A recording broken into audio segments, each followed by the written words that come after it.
Assalamualaikum warahmatullahi wabarakatuh.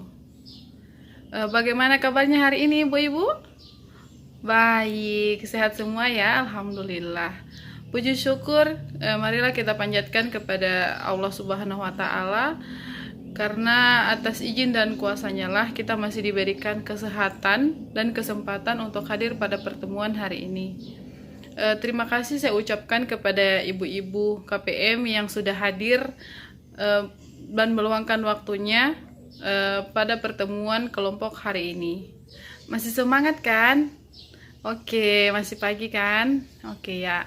Sebelum kita masuk pada materi hari ini, ibu-ibu KPM ada yang membawa tabel janji diri? Oh iya ada. Mana coba angkat? Iya, terima kasih. Baiklah ibu-ibu, ada yang masih ingat pada pertemuan sebelumnya kita sudah membahas tentang apa? Oh iya, silakan Ibu Ransi. Oh ya, baik ya. Jadi pada pertemuan sebelumnya kita sudah membahas mengenai mendukung perawatan sehari-hari Ibu. Sebelumnya saya akan menanyakan apakah rencana pada tabel janji diri yang sudah ibu-ibu buat pada pertemuan sebelumnya sudah diterapkan dalam kehidupan sehari-hari? Oke, jika sudah, kira-kira apa hambatan yang Bapak Ibu hadapi saat menerapkan rencana tersebut di kehidupan sehari-hari? Oke ya, silahkan. Ada yang bisa menjelaskan? Oke, silahkan Ibu Wati, mau menceritakan? Oh iya, silahkan. Oh ya, bagus sekali Bu. Nah, jadi memang seringkali kita akan merasakan hambatan saat pertama kali kita menerapkan rencana tersebut di kehidupan sehari-hari.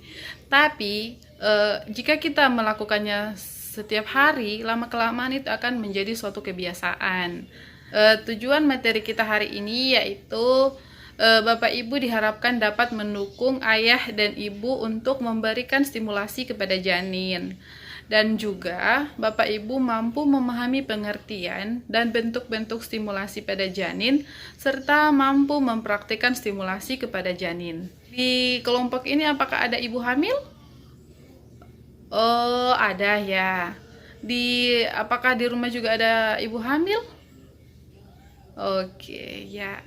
Jadi, kepada ibu-ibu hamil, maka materi ini akan sangat bermanfaat untuk mencegah stunting.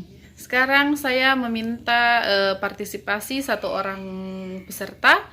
Ada yang mau untuk menyanyikan lagu-lagu daerah yang menurut ibu-ibu itu lagu daerah tersebut sangat lembut dan menenangkan. Ada yang bisa? Oke, silakan Ibu Wati. Ya. Oke, bagus sekali. Ayo berikan aplaus. Terima kasih atas partisipasinya, Ibu. Oke, jadi bagaimana Ibu-ibu? Bagaimana perasaan Ibu-ibu setelah mendengarkan lagu tersebut? Oke, sangat bagus kan? Ya, membuat nyaman dan menenangkan hati. Pernahkah Bapak Ibu memperdengarkan suara, nyanyian, dan lagu-lagu yang lembut kepada janin? Oke ya.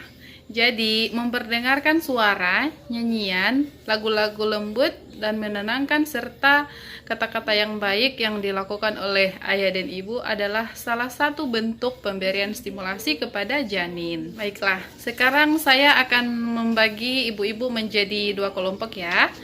Jadi untuk mempersingkat waktu, jadi yang ibu-ibu di kelompok sebelah kiri adalah kelompok 1 dan yang di sebelah kanan adalah kelompok 2. Oke. Jadi masing-masing kelompok berdiskusi tentang bentuk-bentuk stimulasi apa yang dapat ibu-ibu lakukan kepada janin dalam kandungan. Oke ya, silahkan Ibu mulai diskusinya. Yang sudah selesai berdiskusi, silahkan menuliskan hasil diskusinya pada kertas plano yang sudah saya bagikan tadi ya. Oke ya, silakan ibu-ibu. Selanjutnya, saya meminta perwakilan dari tiap-tiap kelompok untuk mempresentasikan hasil diskusi kelompoknya. Oke, ada yang bisa? Ya, siapa yang mau berpartisipasi? Kelompok 1 siapa yang mau berpartisipasi? Oke, ya silakan Ibu Asmin. Kelompok 2? Oke, kelompok 2 Ibu Asna. Oke ya, silakan Bu. Oke, bagus sekali. Berikan aplaus kepada ibu-ibu yang sudah mempresentasikan. Ya. Jadi, pemberian stimulasi pada janin bisa berupa berbicara dengan janin, menyanyikan lagu-lagu yang lembut dan menenangkan, memberikan sentuhan dengan cara mengelus-elus perut ibu hamil, pemberian stimulasi cahaya yaitu bisa dengan mengarahkan senter di perut ibu hamil. Pemberian stimulasi tersebut dapat membuat janin senang dan merasa nyaman, serta janin akan merasakan kasih sayang dan cinta dari orang tua. Saya ucapkan terima kasih atas partisipasinya ya ibu-ibu. Jadi saya akan menjelaskan sedikit tentang stimulasi tersebut. Jadi stimulasi adalah rangsangan yang dilakukan oleh orang tua sejak bayi janin dalam kandungan hingga anak lahir, yang bertujuan untuk merangsang semua sistem indera seperti pendengaran, penglihatan, peraba, pembauan, pengecapan, termasuk gerakan kaki dan jari-jari tangan, serta mengajak berkomunikasi. Stimulasi yaitu kegiatan memberikan rangsangan kepada janin dalam kandungan, baik berupa suara, cahaya, maupun sentuhan. Merupakan stimulasi yang dapat ayah ibu lakukan kapan saja dan di mana saja. Dan ayah bisa memberikan stimulasi kepada janin berupa suara, sentuhan, cahaya kepada janin saat berada di dekat ibu hamil. Oke, selanjutnya kita akan belajar mempraktikkan cara pemberian stimulasi kepada janin. Tapi sebelumnya saya akan membagi ibu-ibu menjadi 3 kelompok lagi ya. Oke, baik. Jadi kelompok yang sebelah kanan lagi ya, sebelah kanan adalah kelompok 1, yang di tengah adalah kelompok 2, dan yang sebelah kiri adalah kelompok 3. Jadi tiap-tiap kelompok berdiskusi untuk mengidentifikasi peralatan yang ada di rumah dan yang bisa digunakan untuk memberikan stimulasi pada janin serta bagaimana cara penggunaannya. Kelompok 1 yaitu janin usia 3 bulan pertama. Kelompok 2 janin usia 3 bulan kedua atau usia dari 3 bulan sampai dengan usia 6 bulan. Kelompok 3 janin usia 3 bulan ketiga. Jadi dari usia 6 bulan sampai 9 bulan.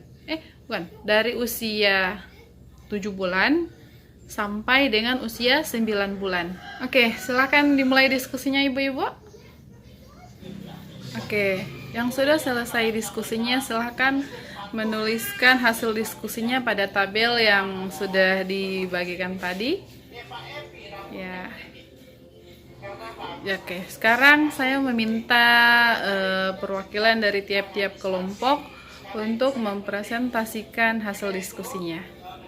Ya, siapa yang mau berpartisipasi dari kelompok 1? Oh iya, Ibu Ina. Oke.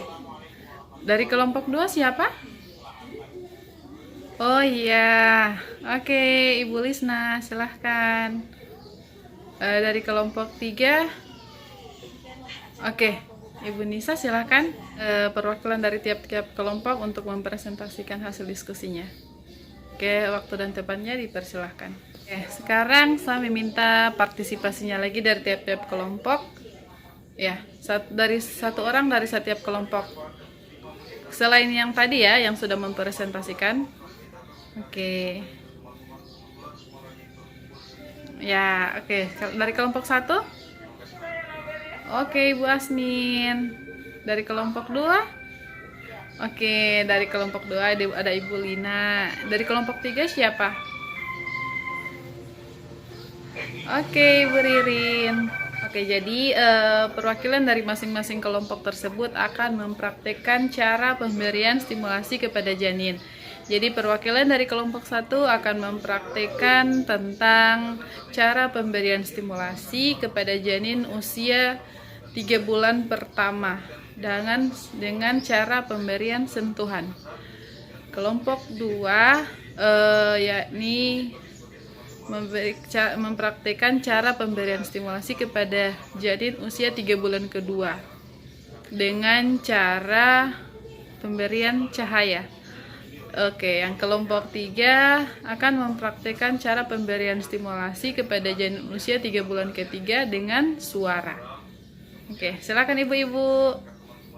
Oke, bagus sekali. Berikan tepuk tangan yang meriah. Oke, saya ucapkan terima kasih atas partisipasinya ibu-ibu. Sangat bagus sekali. Jadi begitulah cara untuk mempraktikkan stimulasi kepada janin ya. Bagaimana perasaannya ibu-ibu saat memberikan stimulasi kepada janin? Ya, sangat senang ya. Dan apa respon dari janin saat ibu memberikan stimulasi? Oke, dia menendang kan? Ya, dia bergerak, dia menendang. Jenis stimulasi dapat diberikan sesuai dengan usia janin. Seperti pada tabel bentuk stimulasi yang ada di depan yang sudah saya siapkan. Kegiatan pemberian stimulasi dapat merangsang pertumbuhan sel-sel otak janin yang meningkatkan kemampuan panca inderanya yang akan mempengaruhi pertumbuhan dan perkembangan janin. Janin dalam kandungan perlu mendapatkan stimulasi dan gizi yang tepat melalui ibu hamil untuk memastikan anak lahir sehat, cerdas, dan tidak stunting. Ibu-ibu yang ingin mengetahui lebih lanjut lagi mengenai stunting dapat menghubungi saya sebagai SDM Kesos. Insya Allah saya akan membantu ibu-ibu merujuk ke layanan atau fasilitas yang dapat ibu-ibu datangi untuk terkait penanganan stunting. Oke, mungkin sampai di sini dulu materi yang bisa saya sampaikan hari ini. Saya ucapkan terima kasih kepada ibu-ibu yang sudah berpartisipasi dan sudah meluangkan waktunya untuk hadir pada pertemuan hari ini. Mohon maaf apabila ada salah-salah kata. Wassalamualaikum warahmatullahi wabarakatuh.